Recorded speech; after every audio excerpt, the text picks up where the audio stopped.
ભરૂચ રચનાનગરમાં પિતૃક ઘરમાં બે બહેનોનો સામાન ભાઈ ભાભીએ ચોરી કરી વેચી દીધો હોવાના આરોપમાં પોલીસે બાઇક અને વાસણો કબજે મેળવ્યા બાદ પોલીસ ફરિયાદ દાખલ કરવા બહેનની રજૂઆત છે। ભરૂચના રચનાનગર 3 માં રહેતા શોભા જિજ્ઞાસુ મોદીએ પોતાના ભાઈ યોગેશ અમરેન્દ્રસિંહ, ભાભી રીતુ અને ભત્રીજા રીત્યા સામે સી ડિવિઝનમાં ગત 18 જુલાઈએ અરજી આપી હતી।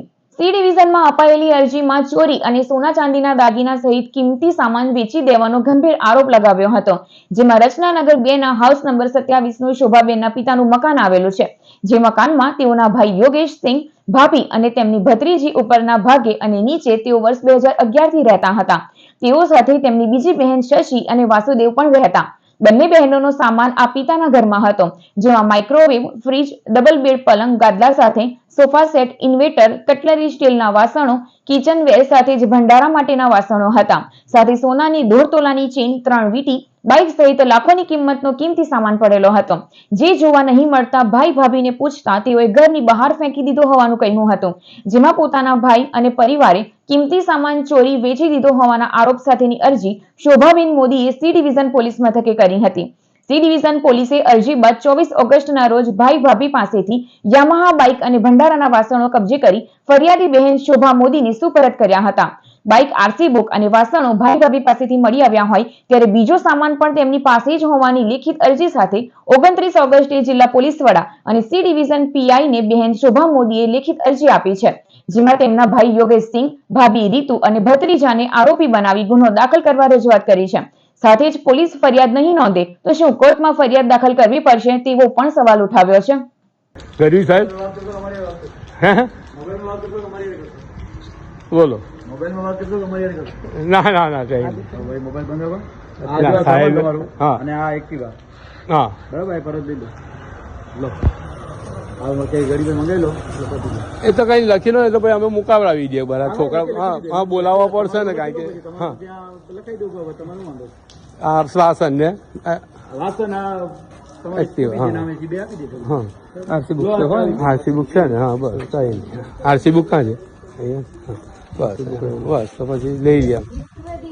કોઈ બાત નહીં અભી અભી નહીં દેના અભી क्या है ટીવીના ક્લેમ્પ લાગેલા સાહેબ એ લખજો। ના એટલે પંચનામા તમે કઈ વસ્તુ કે પડી નહીં લખતા અત્યારે શું છે અરે શું છે એ લાગેલા છે। હા ના લાગેલા છે ટીવીના ક્લેમ્પ એ લખજો। હા नहीं ये बेड की टेबल है मेरी, बेड डबल बेड होता है ना उसकी टेबल है मेरी, बरसों से नहीं है, जिसके सारे सबूत मैं आपको दे सकती हूँ।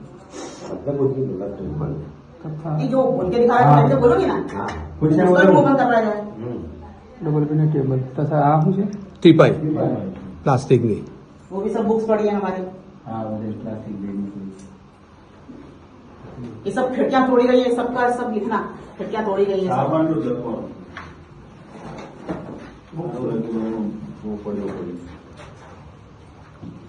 वो प्लास्टिक इसके लिए ना दोनों हाँ भाई ये दीवार को लगे तो તમે નીચે તો બધું લખશે બધું તમે આવી ગયું ત્રણે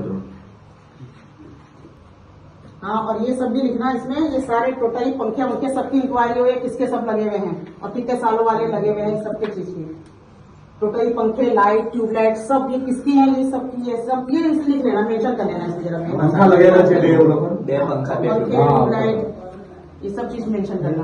ये रॉड पर्दों की एक दो ફૂલ લખી દો। અંદાજી શબ્દ વાપરજો આ કથરોક લખી દો, આ ઢાંકણા લખી દો। આ પેલું ટોપ ઉપર છે ને કથરોક આયરો, આ ઢાંકણા